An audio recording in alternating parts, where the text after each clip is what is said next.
Coach Teresa Ford here, and this is the Guiding You Home podcast. This is a thought-provoking and often humorous approach to moving you closer to the only one who can genuinely help you live a life of abundance and prosperity. Sound good? Yeah, it's you that needs to go within so you can sit in the driver's seat of your life, co-creating with God. So make room for more light and knowledge. As you continue to listen, you will discover elements of how to lead with your inner light, how to act on your specific promptings, and how to follow your spiritual intuition so you can fulfill the measure of your creation. Thanks for being here, and let's dive in.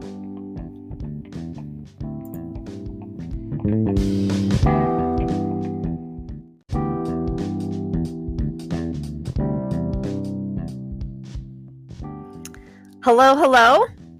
Teresa Ford here, coaching you on a subject that I have been thinking about since episode 10. So in episode 10, I did a walkthrough of the vision and clarity worksheet, and I shared an experience in the middle of it. And that experience entailed what I do when I'm under stress and what I do when I'm passionate, when I'm following my passion. What I do when I'm under stress, I can't tell you how many times I wanted to delete that recording and redo it, because I shared an experience of what I do when I'm triggered, if you will. Although it's not an emotional overreaction, which is what a trigger is. It's more of a habit of hiding. And so that's today I want to talk about, let's stop hiding. Let's take off the mask. Let's show who we really are. And it's not because it's everyone's business. It's because it helps us lead a more authentic life. So in that episode, even as I was sharing the experience, I was like, yeah, you don't want to say that much. No, you don't want to explain that all the way. Because it's like, I'm an Enneagram 2, and 2, 3s, and 4s carry shame as their highest accessible emotion. And I have felt shamed my entire life. And it's only feeling shamed when I'm in contact with unhealthy people. Does that make sense? Like, the only time we ever need boundaries is when we're around unhealthy people. The only time we will feel the negative emotion of our abusers, those who were emotionally immature and manipulated, controlled, overmanaged us, is when, that's the emotion that comes back up from my childhood, right? So should I be ashamed that I had trauma in my childhood? No. Am I sharing my victimhood? No, I'm not. I don't, because I'm not a victim of it. I truly believe it was the greatest thing that ever happened to me, yet it continues to happen. And that is mine to figure out in this life. And I have, a good 45 more years to do it. Tomorrow's not promised, so I'll work on it today, But so let me just share a little bit. So when I was overmanaged as a child, it promotes sneakiness. It promotes lying. It promotes not playing well with reality, because you're always going to be in trouble. So when that happens in your life, and if you're listening to this and you're like, oh my gosh, I always feel like I'm going to be in trouble, you're probably a very sensitive, maybe even empathic person. I have learned that was my gift, and it's been the hardest thing to overcome, is being empathetic, being extremely sensitive, being very close to the spirit world. And when that happens, it's tricky, because you feel like you owe people something. You want to make the world a better place, but if you've been not taught how to manage your emotions well, which is what emotionally immature parents do, they teach you to shut your emotions down because theirs take a priority over yours. you don't know how to manage your emotions. So you become what they call a people pleaser. You're always trying to make things right, make things better, and you basically sacrifice your life so somebody else can feel better.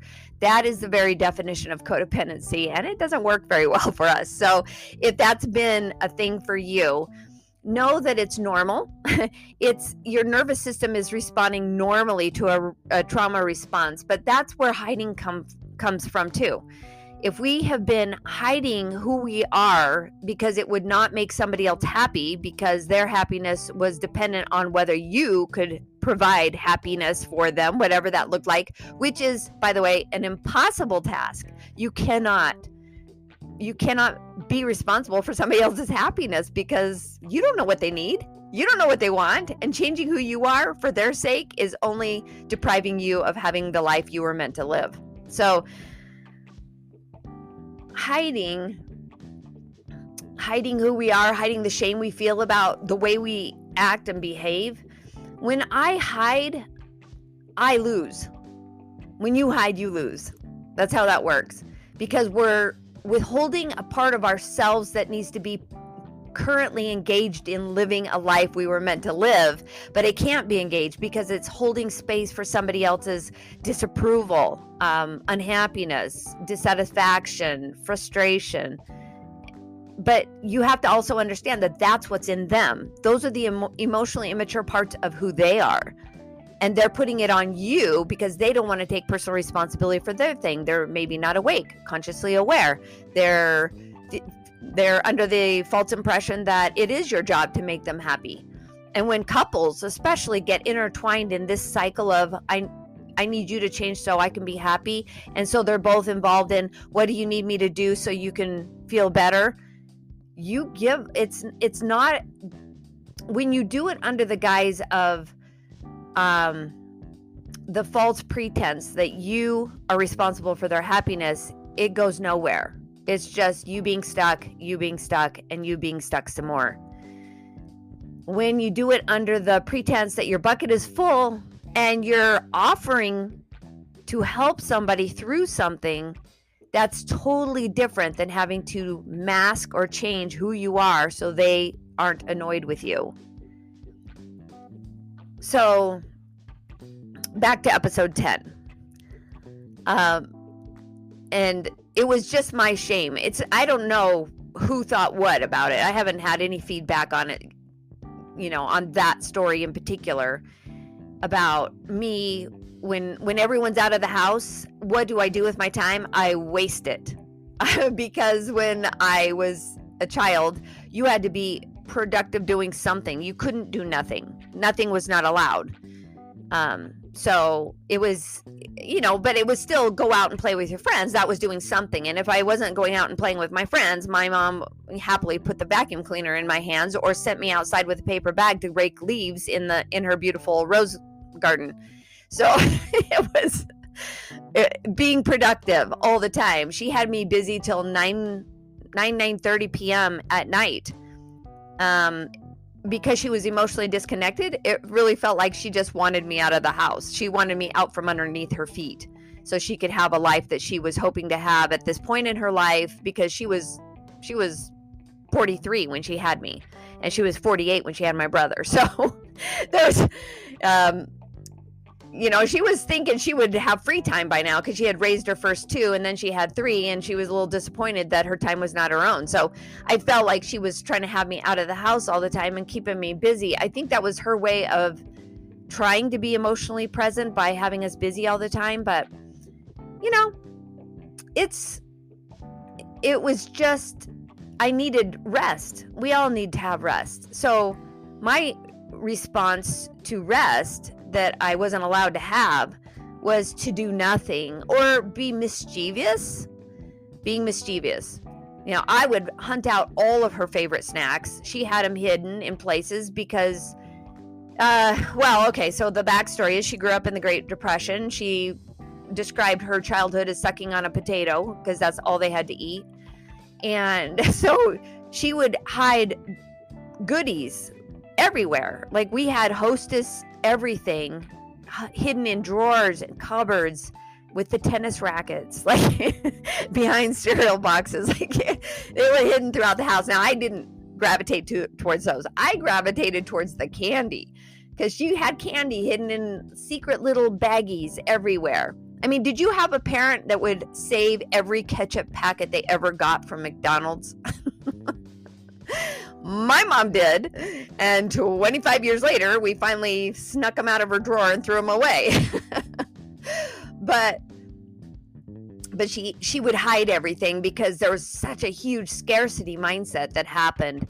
And so there was so much control because of the scarcity mindset, because she was emotionally immature, because she came from an alcoholic background, because she learned codependency, that she was the reason her father was drinking. You know, this such awful ideas that came from her childhood, but she perpetuated it. She didn't know how to change it. There wasn't as much information accessible back in the day, and she did the best she could with what she had. So when she was gone, and there were no exacting eyes on me constantly, monitoring my every move and whether it needed to be punished or not to get me back in line, I would go snooping, and I would find, do you remember when Wrigley's made the little gum sticks, but they were half size?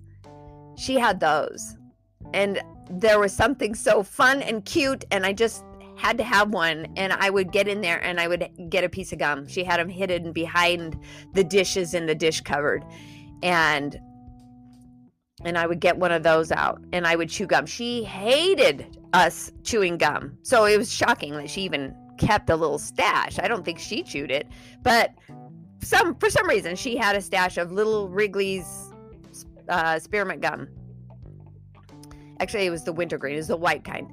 And so we weren't allowed to chew gum because she couldn't stand it. And so I would chew gum, and then I would have to find a really, really sneaky way to hide it in a Kleenex and throw it away so she wouldn't find it.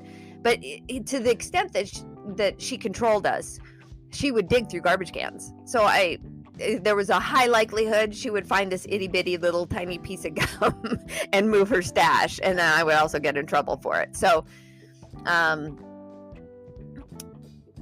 if you are doing things in your life that, if you can just find the backstory, find the reason why, you can start to just sit in the emotion, sit in the feeling of it. What I do is I give myself permission to not do anything. I am by nature, I think pretty much, I think I've removed the conditioning of having to be busy all the time, because I literally am just coming off of, you see the time gap between episode 24 and episode 25. I'm 4 years from being in a fitness studio, and I think it's been almost a full year since I did my last podcast episode. So I am not a stranger to taking time off and giving myself the space that I need. So I do not feel obligated to be busy all the time. So now what I do, when I notice, like, my husband leaves the house, I'm an empty nester, the kids are gone, and if I don't have any engagements with the grandkids, I'll just sit and watch a rerun of something that I love, or pull up a documentary of something that nobody else is really interested in watching with me. And I will do those things being very clear with myself. It's like, ooh, I could get into something right now. That's the initial spark of, feeling free, which is funny because I feel very free in my home. I'm just self-assessing, making sure I'm saying what's true, what's actually true, not what I want to be true.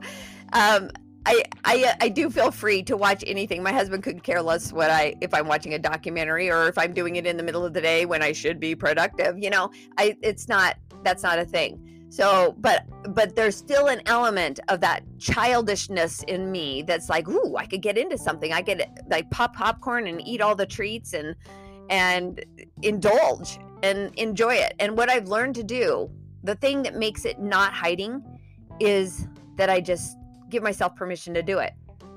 I used to do it, and then if I heard somebody come home suddenly, I would just freeze and panic and try and hide everything really fast because I didn't want anyone to invade my space. That's a trauma response. I didn't want anyone to know what I was doing behind the scenes. And the first time, I have got to tell you this story just because I think it's relevant. The first time I decided not to hide, I had always taught my children the Sabbath day was holy. And we followed that rule pretty religiously. That we even wore our Sunday clothes all day just to remind us that it's not like a day to get all raucous and crazy. That was my perception of what keeping the Sabbath day holy was at the time. Like I wasn't really thinking outside the box. I wasn't thinking on my own. I was just, hearing what I thought sounded right and following that. So during my dismantling of my conditioning, my old self, my body had crashed, my health had crashed, like my business had crashed, everything crashed. I was like, I think I'm dying. I actually felt so suffocated in my life that I needed to go run, and just almost like a Forrest Gump moment where I think I just got to run and figure things out. And my family freaked out. My children were like, Mom, you're breaking the Sabbath day. Mom, you can't do this. Mom, what are you doing? You like everything I had ever taught them was being dismantled in that very moment for them and myself. I was like, am I breaking the Sabbath day? Am I choosing health? Am I choosing life? Am I choosing me? I had given up myself for their sakes for most of their life. They didn't really know anything else other than mom comes last. And when I started putting me first, it was not easy. It was not easy, but it was me doing the thing I needed to do in the moment that I needed to do it, regardless of what anybody else thought about it. I think that's key to stop hiding. Is I can't be responsible for whether or not you're going to approve of what I need right now. This is what I need. And so I went out for a run, and I think I probably cried the whole way, hot, mad, angry tears that nobody was thinking about what I might need. But I had taught them not to think about my needs. So, of course, and to be completely honest, that's how they still treat me today. Mom doesn't have needs. She doesn't need to hear from us. She doesn't need to be included in conversations. And it's my own doing. I get it. Mom doesn't have needs. But I think, most of them are parents now, that they're probably starting to open up to the idea that maybe they have needs. And hopefully by me having needs now, they'll notice that they have needs. But again, it's part of stop hiding. We all have needs. So many times we're just like, no, I can't. No, I shouldn't. No, that would make somebody upset. It would ruffle their feathers. It would be contrary to something I've professed my whole life. I can't change now. But if you don't, are you losing out on the kind of life you want to live? Are you really thinking that your life is supposed to be a 100%, 95% sacrifice so others can be happy? That you don't have needs or wants, desires? That you're not entitled to feel the way you feel when you feel it? I think when we take the mask off of what we think is shameful or harmful or not right in the sight of others, or that we might be falling short of success, perfection, I don't know. What is it that we fear? I think we fear the jeers and taunts of our fellow man. I feel like we're holding space for everyone except for ourselves when we have a mask on. That getting rid of our opinion of what other people think of us, and instead getting into the creativity and the self-expression that is ours. It's our right. It's a God-given right. It is a spiritual need. It is it's life itself. It's the reason we breathe, right? Breath is the reason we're alive. Breath is the gift of life. So the self-expression that we have to share our gifts with the world, and even our gifts of transparency. It's not that I think that you care what I think, and it's not that it's any of your business what I suffer from. But it does get us all clear. It helps us think it out and sort it out. Like, I don't do these podcast episodes so that you can do what I've done. I share what I've experienced so that the thoughts that come to you that are right for you will help you move the needle. So I feel like I'm dancing all around the main point that I want to make, that the healing is not necessarily not doing the trauma response. The healing is getting rid of who's going to know and what if they did. That's the healing. The healing is coming out of hiding with yourself. It's you that's going to receive the benefits of not hiding, that you have nothing to hide. You can say what is true for you. And it's not because you're trying to convince somebody else. It's not because you're trying to get them to agree with you. If you're doing it that way, it's never going to work. You're going to be disappointed every time. But if you're doing it according to what is true for you, how important it is for you to voice what needs to be said in a moment, a conversation, a relationship, or even something like this, like a podcast, where you're hearing yourself talk and you're sifting and sorting. It's like, yeah, that's still the very best advice I could ever give myself. Be free, express without shame. And being the healing part of that is that I don't not do nothing when no one's home. I take opportunities when I want to, because that's the difference. Is it's easy to do what you want to do. It's hard to do what you don't want to do, right? I don't want to be, inefficient with my time. I don't want to be inefficient, but I'm going to do it anyway, and I'm going to sit down and watch TV and eat all the snacks and feel bad about it. That is unhealthy. That's where the harm remains. That's when you suffer the most, is going against your personal integrity, going against your intuition of what you really need. And so if your downtime is what you really, really need, you're doing it right. And if I choose to have my downtime so that, because my husband works at home too, right? So if I watch TV, I've got to have my headphones in and stuff like that during the day, which I don't do hardly any of. I listen to, audiobooks and high vibrational music. So I keep it to myself because we work in the same workspace. Basically, our house is our office. But when he's gone, I can turn on the TV, take the headphones off, and I can listen to the volume as loud as I want, which I know he does when I'm gone. And I do it because I want to, because I can, because I have all the permissions are there, and it doesn't matter that I'm taking the downtime. If I'm disappointed that I took downtime, well, that's just more information that I did that under the wrong energy, the wrong pretense of having, taking care of my needs. So taking care of my needs, I've got to be with the flow of that. I've got to be in line with, I can take my downtime whenever I want it. And if I choose to do it when my husband leaves so I can listen to the volume all the way up, it doesn't mean I'm hiding. It means that I'm still enjoying it. So yesterday he came home while I was in the middle of watching a movie with the volume up pretty loud.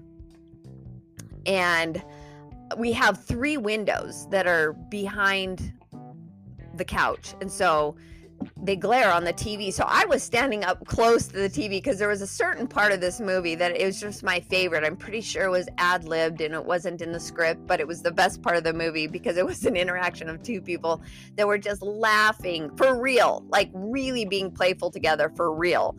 And he walked in, and I noticed the shift in myself that way back in the day, if anybody had walked in the house, I would have been like, quick, turn the TV off. I was never watching it. Which is a trauma response, not because the people I was with would have cared. It was just a trauma response in me. But he came home. I was like, come here, you guys see this. And he was like, why are you standing so close to the TV? We have a big TV, so it's no need to get close. And I was like, because I was enjoying it so much. I said, watch this. And I just played this 3-second clip. And I looked over at him, and he was smiling and laughing. And I was like, wow, what a difference. If I was hiding this, he and I wouldn't have had that interaction together, watching these other people having so much fun together. And you have to know that in the last month and a half, we've not had a lot of fun in our house because he had a total hip replacement, and it's been a little bit of a struggle for him to regain his energy back, the anemia and different things that have been going on. So we haven't had a lot of fun and laughter. But if I had been hiding, we wouldn't have had that moment together where we were laughing and enjoying them laughing and having fun. And it was a big win for us because, everything else has been fairly stressful. So that's just an example of the wins. It's little, it's tiny, it's a blip. It's just a minute or less of an interaction, but it made a difference because I wasn't scrambling to hide. So I guess this morning I wanted to scramble and erase the video that I did with episode 10. And then I had to think about it, because sometimes you have to think your way back into a healthy mindset because the trauma is a knee-jerk reaction. It's just where you go and you're there before you know you're there, right? And then you have to figure your way back out into alignment again. But when you're doing things because, number one, I can't be in trouble. I'm an adult. Number two, this is my life. I claim it. And number three, it's my God-given right to express myself any way I want to, whether that's in my downtime or in my go time. And when I share it with other people, because it's my favorite thing, it's a bonus. So those are the takeaways. I'm hoping that you're hearing this. It's still the best advice I could give to myself, and that's why this episode is healing for me, because this morning I needed to get back in realignment and remember that the benefits of healing your hiding come in the interactions you're having with yourself, because you get your needs and wants met, and then secondarily with others, because you are free of their opinion. You're just sharing your life, and it feels so good. Thanks for listening. Catch you later.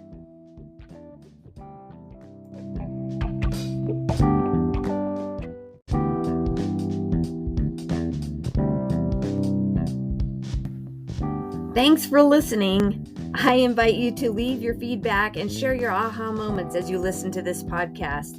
Also, you can access more information or any of the programs, courses, or worksheets that I've mentioned on these episodes on my website at teresaford.life.